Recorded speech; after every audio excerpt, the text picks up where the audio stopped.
Graça e paz a todos, um bom dia, paz do Senhor, os nossos irmãos que estão aqui presentes, graças a Deus por isso, por nossos irmãos também que nos assistem nessa hora, através dessa transmissão. Graças de Deus sobre as nossas vidas nessa manhã. Queria te convidar já a abrir a sua Bíblia na carta do apóstolo Paulo a Timóteo, segunda carta do apóstolo Paulo a Timóteo, no capítulo 2. 2 Timóteo, no capítulo 2.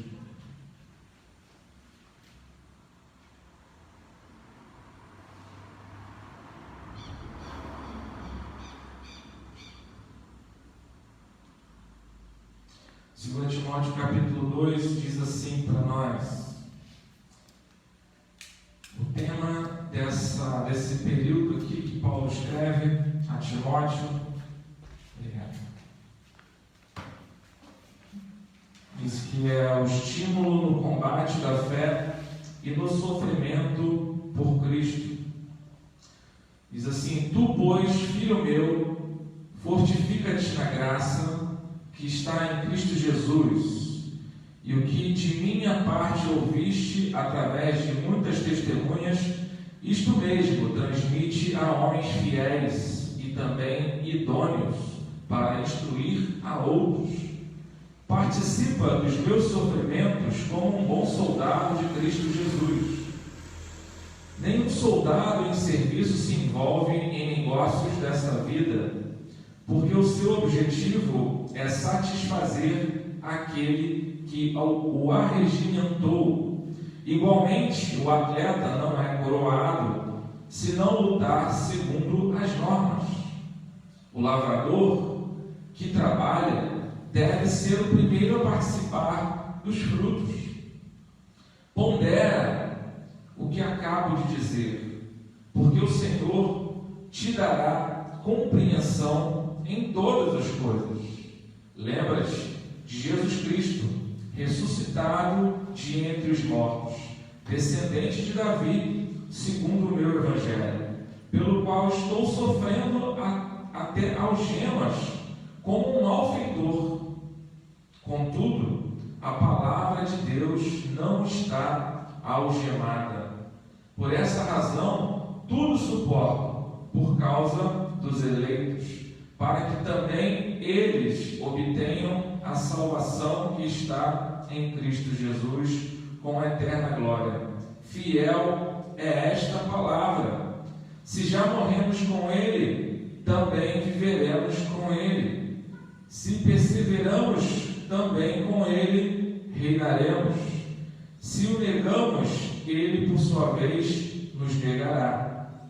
Se somos infiéis, Ele permanece fiel, pois de maneira nenhuma pode negar a si mesmo. Pai, mais uma vez nós queremos entrar na Tua presença, te agradecendo por esse rico privilégio de expor a Sua palavra nessa hora. Deus, aqui para os nossos irmãos presentes e para aqueles também que se encontram nos seus lares.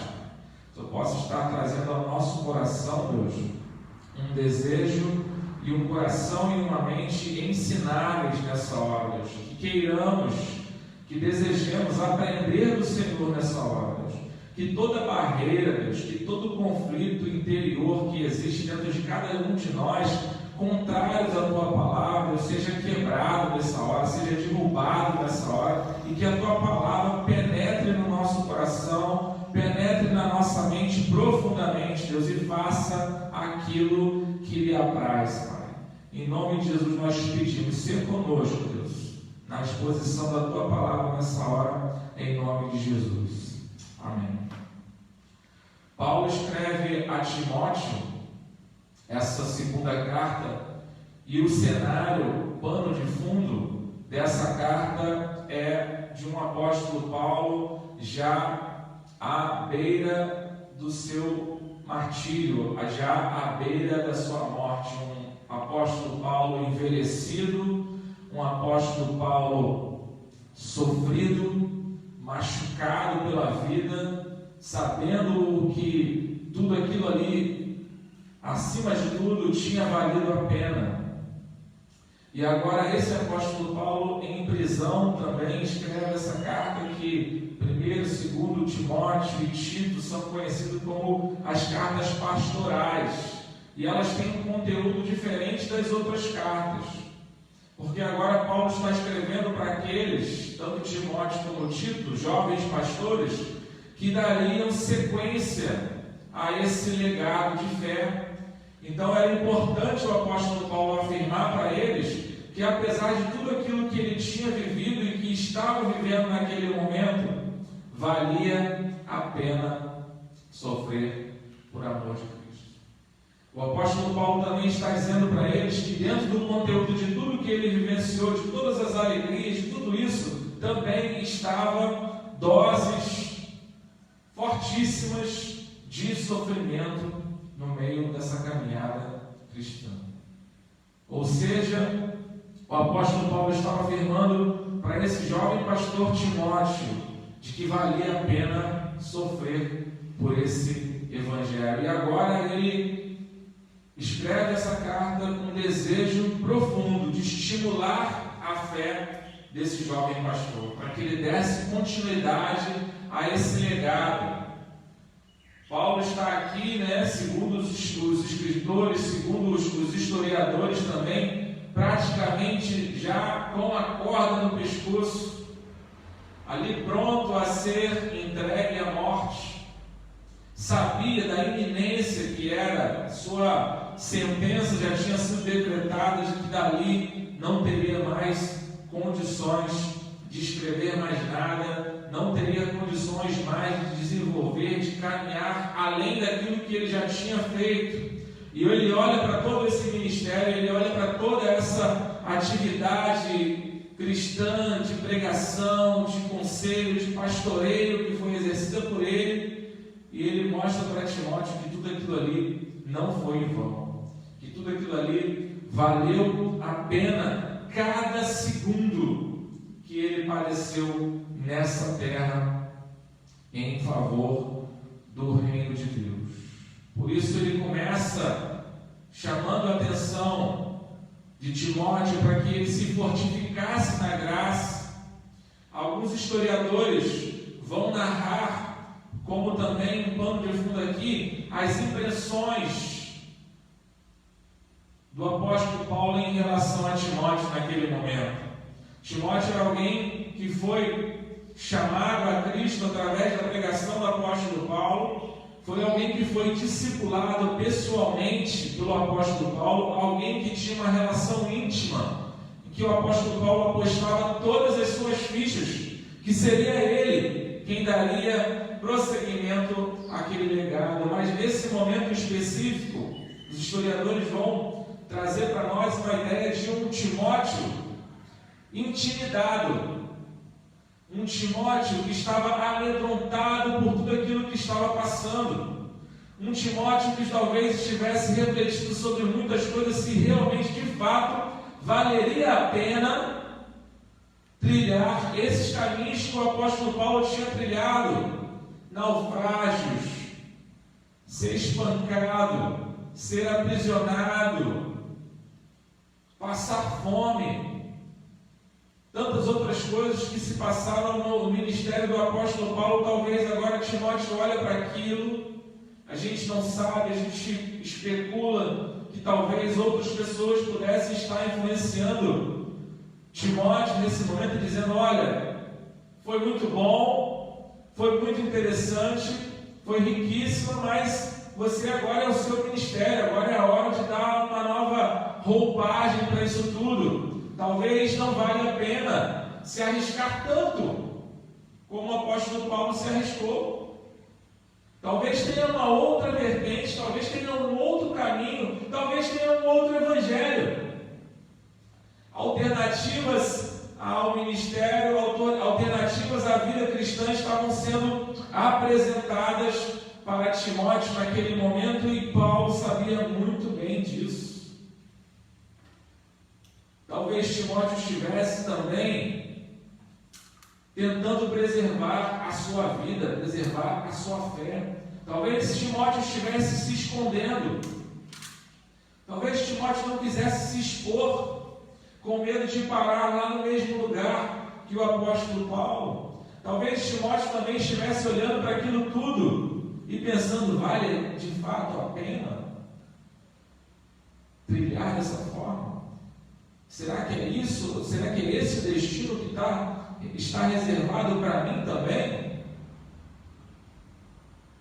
O apóstolo Paulo está agora, ele vai narrar que ele está abandonado. Aqueles que caminhavam junto com ele o abandonaram. Algumas pessoas tentavam animá-lo por tudo aquilo. Pairava uma atmosfera de frustração no meio daqueles homens que caminhavam ali. Olha, termina a vida, era um homem educado, um homem que tinha boas posses, um homem que tinha uma autoridade, e agora está terminando a sua vida preso, humilhado, envergonhado, não tem dinheiro para nada, até a capa para se proteger lá na frente ele vai pedir para quando o Timóteo fosse visitá-lo, trouxesse essa capa de volta, porque ela serviria também como um cobertor, aqueceria. O apóstolo Paulo dele mesmo, nesse momento, não tem nada para ofertar a Timóteo, a não ser o seu legado de fé. Não deixa herança para ninguém. Os cuidados da vida que nós tanto nos preocupamos, um seguro de vida, um plano de saúde, posses, bens, nada disso o apóstolo Paulo pode agora colocar como um testamento. Se há um testamento que o apóstolo Paulo podia deixar para Timóteo, era essa carta. Essa carta seria a maior herança que o apóstolo Paulo poderia deixar para o próprio Timóteo. Esse incentivo à fé, dizendo para ele que valeria a pena dar continuidade, valeria a pena continuar levando esse bastão adiante. E aí o apóstolo Paulo pede a ele que, além de se fortificar nessa graça, que ele passasse a ouvir também das outras pessoas que foram testemunhas desse ministério, homens como Barnabé, outros homens que continuariam ali próximos a ele, para que ele se achegasse a esses homens e ouvisse também de tudo aquilo que talvez ele não presenciou no ministério do apóstolo Paulo, que talvez não trouxesse agora na memória dele o quanto valia a pena esse ministério. Talvez na mente e no foco de Timóteo só estava olhando para tudo aquilo que era frustração, para tudo aquilo que era simplesmente sofrimento, e aquilo talvez não estivesse impactando o coração dele e o fazendo continuar nessa caminhada, nessa jornada.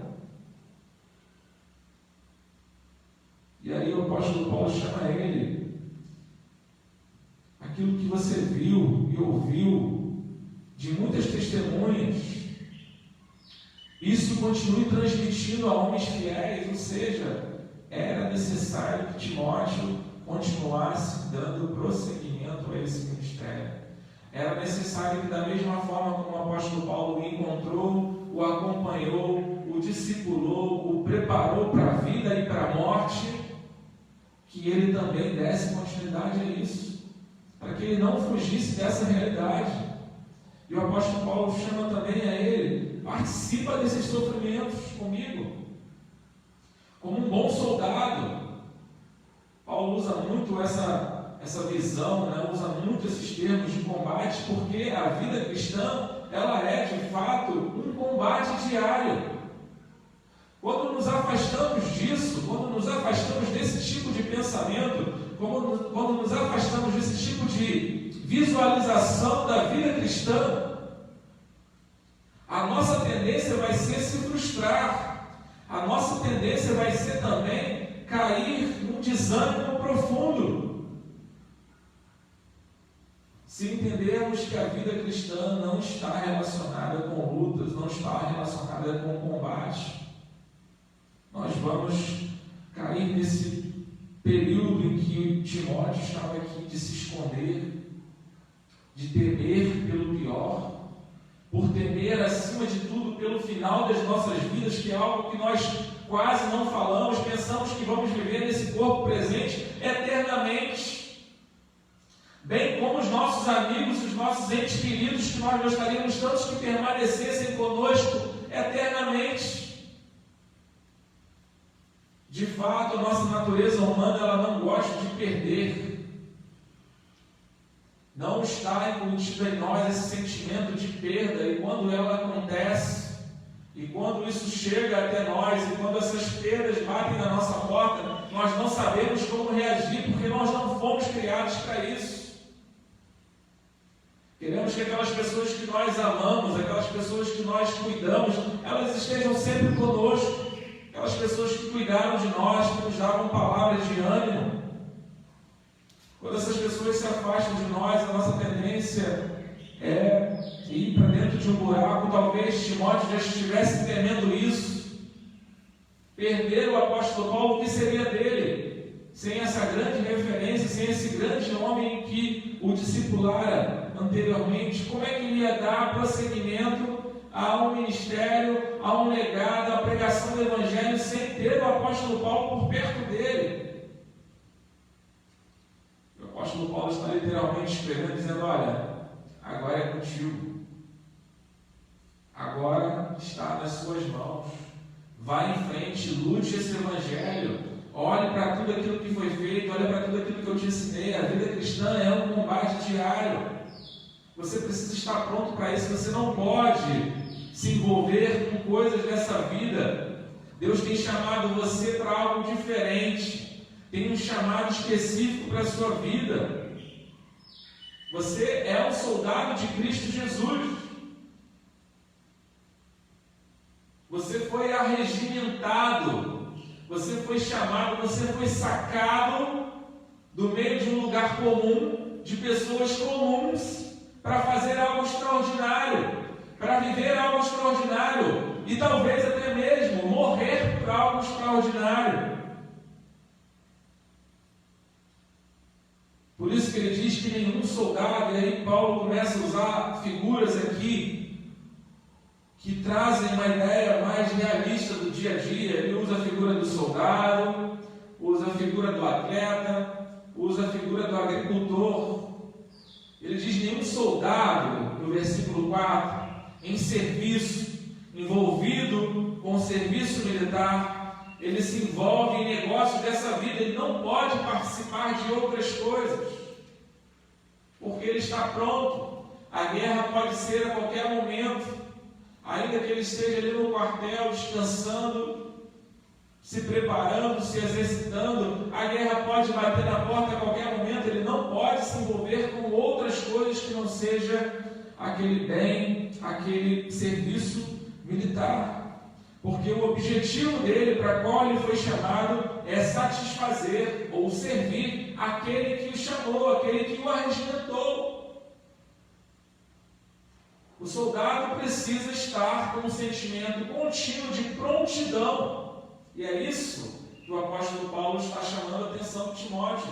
Você não pode ficar frustrado, você não pode ficar caído, cabisbaixo, pensando em outras coisas, tentando se envolver em outras coisas, buscando outros refúgios, tirando o foco daquilo para o qual você foi chamado. Você tem um serviço a ser prestado, tem uma responsabilidade sobre os seus ombros, que você precisa levar adiante, você precisa estar de prontidão. Assim como Jesus chama a atenção dos discípulos para que eles perseverassem em oração, para que eles permanecessem com Ele, unidos em oração, o apóstolo Paulo agora está fazendo algo similar com Timóteo, chamando-o a permanecer firme, chamando-o a permanecer em prontidão, atento, alerta. Até mesmo em meio ao medo, em meio ao temor, para que isso fizesse algo diferente, para que isso produzisse um estado de alerta. Porque ele também poderia ser preso a qualquer momento e poderia também chegar ao fim do apóstolo Paulo a qualquer tempo. Então, por isso, ele não poderia esmorecer Havia uma obra que tinha sido chamado para fazer. De igual forma também, o apóstolo Paulo utiliza aqui a figura do atleta. Alguém que precisa, que não é coroado se ele não lutar segundo as normas. Alguém que precisa se exercitar, mas alguém que precisa entender as regras do jogo. Não adianta ter um atleta muito bem preparado, muito bem alimentado, se ele não sabe as regras do jogo. Vai chegar na hora da disputa, vai chegar na hora lá, ele vai ter que seguir as regras do jogo. E aí o apóstolo Paulo já tinha apresentado as regras do jogo para Timóteo. E dentro das regras do jogo, uma delas era sofrer por amor de Cristo.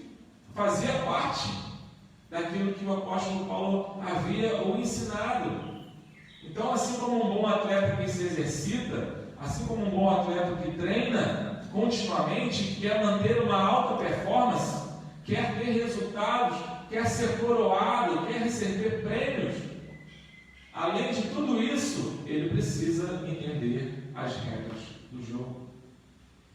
E nesse ponto que nós temos ressaltado continuamente em relação ao cristianismo bíblico, há um bom conhecimento bíblico, há um bom conhecimento teológico, doutrinário. Essas são as regras do jogo que eu e você precisamos conhecer. Caso contrário, nós não saberemos para onde ir, nós não saberemos como lutar essa vida, essa batalha diária que é a vida cristã. Não saberemos jogar esse jogo que a vida nos convida, conhecendo as regras que Deus estabeleceu para nós vivermos. Também o apóstolo Paulo fala sobre a questão do agricultor, do lavrador que trabalha, e deve ser o primeiro a participar dos frutos. Aquele homem que acorda cedo, que precisa ir ali e arar a terra, tem toda uma preparação para que isso seja feito. Não é simplesmente chegar ali e pegar um pacote de sementes, ir para a rua e começar a jogar sementes no chão de qualquer maneira, ir para casa, dormir e esperar o resultado disso. Não. A terra precisa ser trabalhada. Aquele homem precisa acordar cedo todos os dias, acompanhar o desenvolvimento daquilo, tirar as ervas daninhas que estão crescendo perto daquilo que ele plantou, né? Existe um trabalho a ser feito. A coisa não é tão simples como parece. Não dá para jogar as sementes lá e dormir que elas cresçam. Então essas figuras de um bom soldado, a figura de um atleta, a figura de um lavrador, são coisas do dia a dia.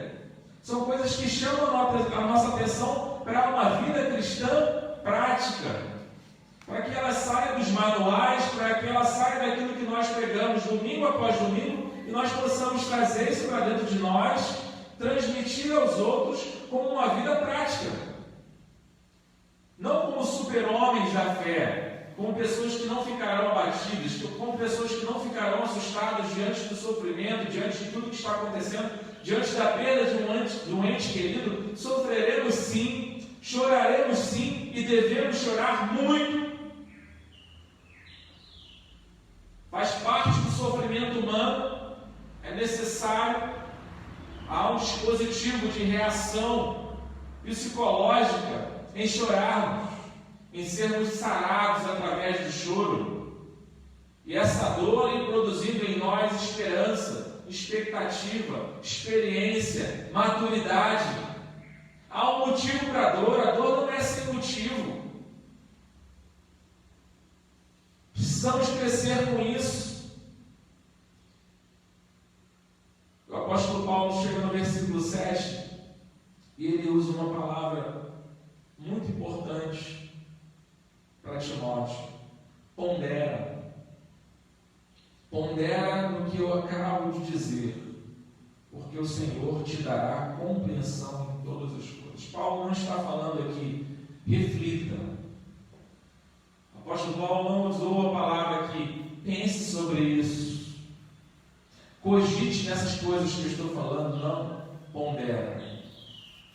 E a ponderação, esse termo ponderar, é reparar, olhar para aquilo ali, tirar, extrair o sumo daquilo ali tudo para que ele possa, em cima daquilo que está sendo tratado, vivenciar o melhor de Deus para ele. Por isso que essa palavra é pondera. É uma palavra grega que ela traz uma percepção clara de entendimento pleno e uma consideração cuidadosa, ou seja, como um manual. Toda vez que Timóteo se sentisse frustrado, amedrontado, com vontade de parar, de desistir de tudo, de se esconder numa caverna, ele precisaria voltar a esses escritos do apóstolo Paulo e ponderar sobre eles. Toda vez que fosse oferecida a Timóteo uma saída, uma estratégia, um novo evangelho, uma nova vida, um novo estilo de vida cristã, ele precisaria voltar aqui e ponderar se faria sentido com aquilo que o apóstolo Paulo havia deixado para ele. Não é um simples conselho, entende? Esse termo ponderar não é um simples conselho para que Timóteo pensasse muito bem no que o apóstolo Paulo estava escrevendo. Era algo para a sua vida, era algo que ele tinha que receber, digerir e vivenciar e proclamar para outras pessoas também. Então, por isso ele usa o termo pondera. Pondere sobre isso, e assim nós também, como cristãos, precisamos olhar para a palavra de Deus e não pegar ela simplesmente como algo que traga alívio para nós, mas ponderemos também sobre a questão do sofrimento. Não peguemos apenas as partes boas do Evangelho, mas que ponderemos também sobre a possibilidade de perdermos as nossas vidas em prol do Evangelho. Que ponderemos sobre a possibilidade e a necessidade de, num tempo como esse, nos expormos pelo Evangelho. Que ponderemos sobre a questão do medo, que em sequência traz o pânico, que na sequência traz a depressão e como consequência nos coloca em isolamento. Que as coisas que estão sendo ditas nas televisões, na internet, não seja aquilo em que nós coloquemos o nosso coração, mas Paulo está chamando Timóteo, a mim e a você, a ponderarmos nessas coisas, a olharmos para isso aqui como uma realidade que está muito próxima a mim e a você. Nós temos falado aqui, estamos todos expostos. Ninguém quer morrer. Ninguém vive nessa terra que não olha, eu quero morrer. Mas isso faz parte da nossa vida. Temos um começo, temos uma vida desenvolvida e temos um fim. Ele vai chegar para cada um de nós. Nós não sabemos quando, nem como. Mas vai chegar. E nós precisamos estar cientes disso. Então, o fato de morrer não deve ser em si só algo que nos pare, algo que interrompa, algo que nos coloque trancafiados dentro de casa 1 mês, 2 meses, 3 meses, 4 meses, 5 meses, 1 ano, 2 anos. Olha, a curva é em maio, olha, a curva é em junho, olha, a curva é em setembro, e nós vamos ficando dentro de casa, apavorados, amedrontados, a pessoas já sabidas de que não querem botar nem o pé no portão das suas casas. Por outro lado, nós temos ouvido notícias de pessoas que estão em casa, respeitando todo o isolamento e estão sendo contaminadas.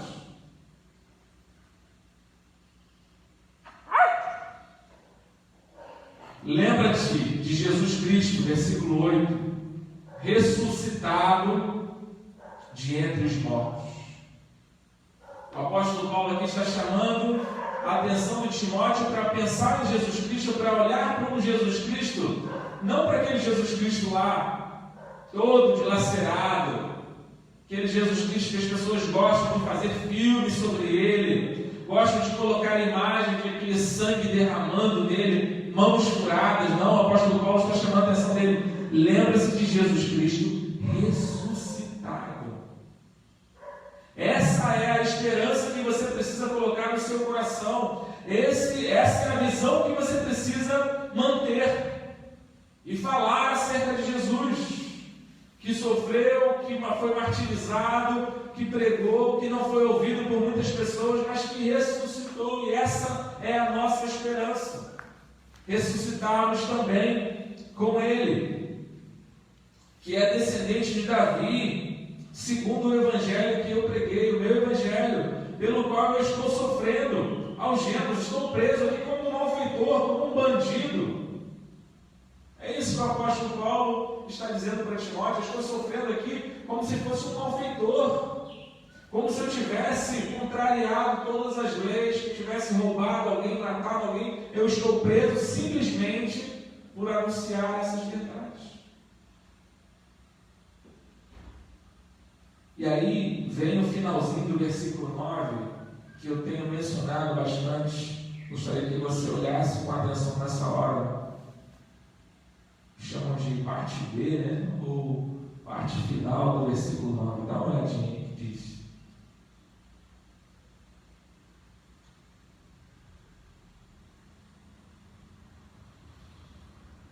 eu estou preso como um malfeitor, contudo, porém, entretanto, todavia, a palavra de Deus não está algemada.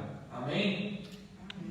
A palavra de Deus não está algemada. Deus tem falado, mesmo estando preso. Deus tem me usado nesse lugar, tem me testemunhado para vidas aqui. Esse momento da vida do apóstolo Paulo, no seu ministério, é um momento em que já não tem mais espetáculo.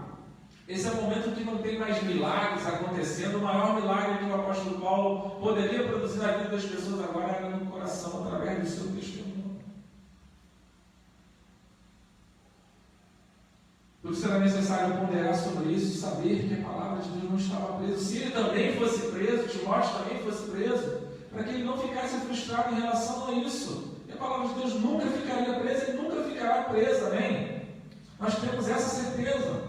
E aí ele diz, caminhando aqui já para o final: por essa razão tudo eu suporto, por causa dos eleitos, aqueles que foram chamados por Deus, por sua soberania, por sua graça, para que também eles obtenham a salvação que está em Cristo Jesus, com essa eterna glória, porque essa palavra é fiel. A palavra de Deus é fiel. Deus permanece fiel com cada um de nós em meio ao sofrimento, em meio a pandemias, em meio às guerras, em meio aos sofrimentos. Nós que vivemos aqui no Ocidente, nós não temos muita ideia. Essa carta bate para nós, talvez não desça muito bem. Nós não conseguimos digerir isso muito bem, mas há crentes nesse momento que se identificam muito bem com isso, porque estão sendo presos por causa do Evangelho. Existem crentes nessa hora, pelo mundo, que estão sendo decapitados por causa dessa palavra, estão sendo queimados vivos. Nós não procuramos nos informar sobre isso, mas os relatos que chegam a nós, através das agências missionárias, é que o total de 330 mil, grava bem esse número, porque a gente olha muito para os números das mortes do Covid, etc., 330 mil vidas cristãs são tiradas através do martírio anualmente. A ONU não se preocupa com isso, a Organização Mundial da Saúde não se preocupa com isso,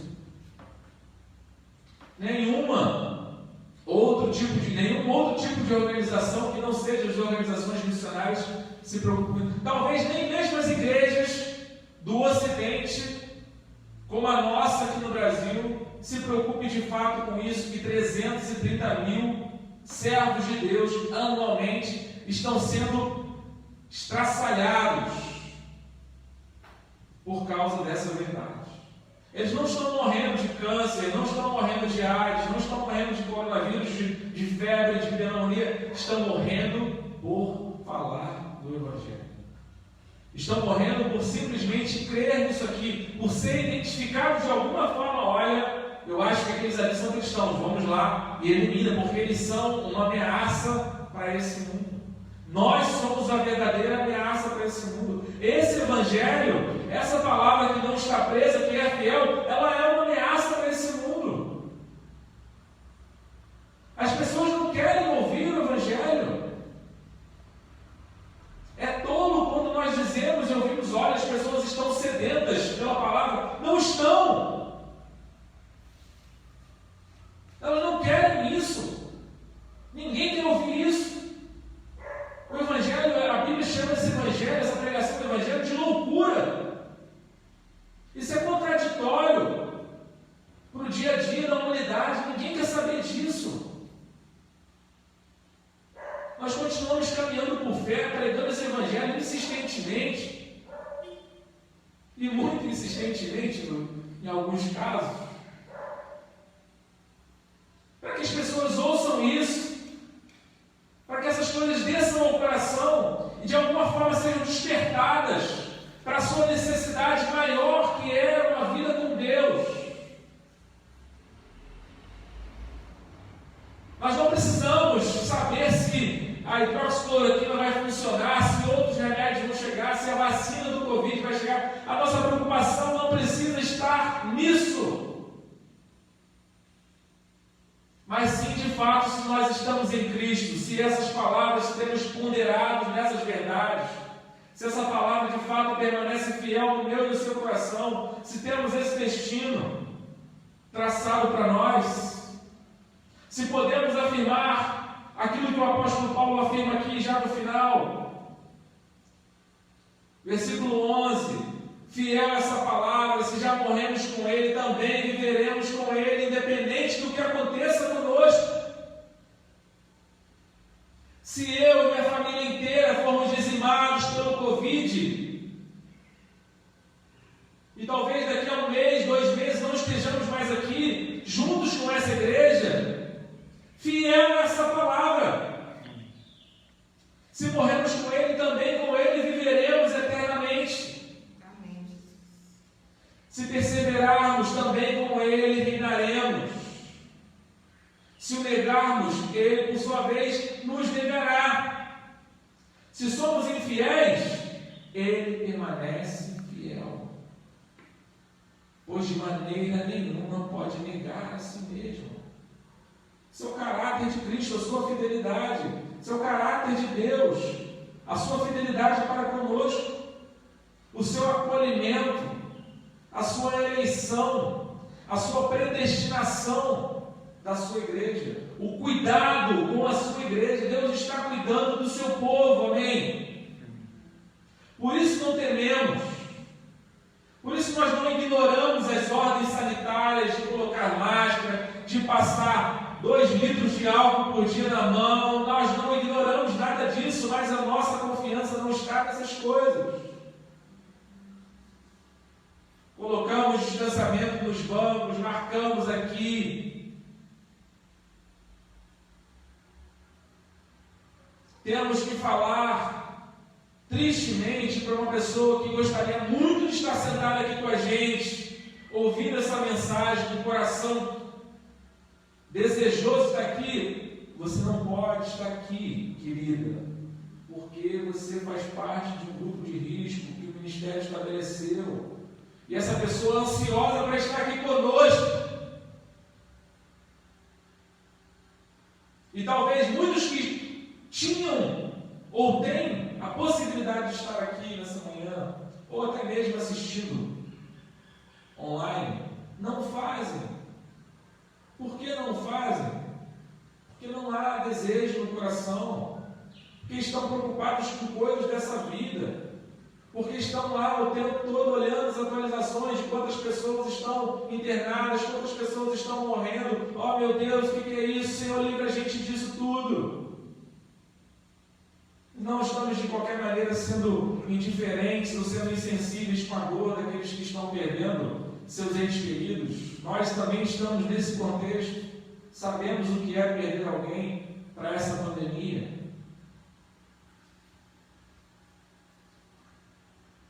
Mas essa é a nossa perspectiva humana de que estamos perdendo. Esse é o nosso olhar de que estamos perdendo. O Senhor está tomando para si. O Senhor está promovendo para a glória aqueles que são seus. Triste é, de fato, a perda daqueles que não conheceram.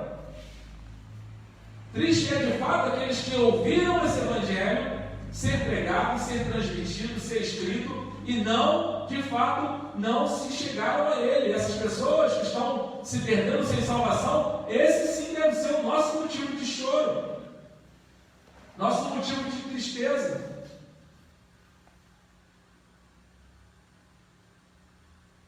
O Senhor tem estimulado a mim e a você, assim como o apóstolo Paulo escreve a Timóteo para que levantasse a cabeça, olhasse para frente, tomasse um rumo na vida, entendesse que ele era um soldado que estava aqui nessa terra para combater, que essa vida cristã é uma vida de luta, de que ele precisava se comportar assim mesmo como um atleta, que apesar de estar com vigor físico também precisava entender as regras desse jogo, que não é só alegria, não é só bater palma, não é só cantar, não é só fazer espetáculo.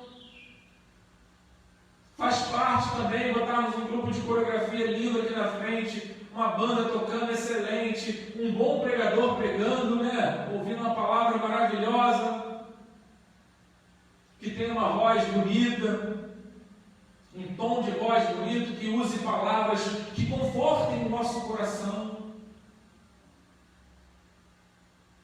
Mas as regras do jogo também fazem parte dessas coisas. E como um agricultor também, alguém que cultiva a terra, cultiva o seu próprio coração em relação a isso. Uma prática devocional diária, um desejo pela leitura da palavra, a prática da oração, um desejo de caminhar próximo a uma santidade em Deus, que não tenha vergonha em falar em santidade, que não tenha vergonha em se expor em relação à sua fé, que não tente ser simplesmente alguém político, corretamente político, como a sociedade quer nos chamar a ser, mas alguém que, como um bom soldado, creia que aconteça o que acontecer, a palavra de Deus não está algemada e que essa palavra é fiel. Que Deus nos abençoe em nome de Jesus. Amém? Vamos orar então para finalizar a nossa hora. Eu queria te convidar, os irmãos que estão aqui comigo, a se colocar de pé.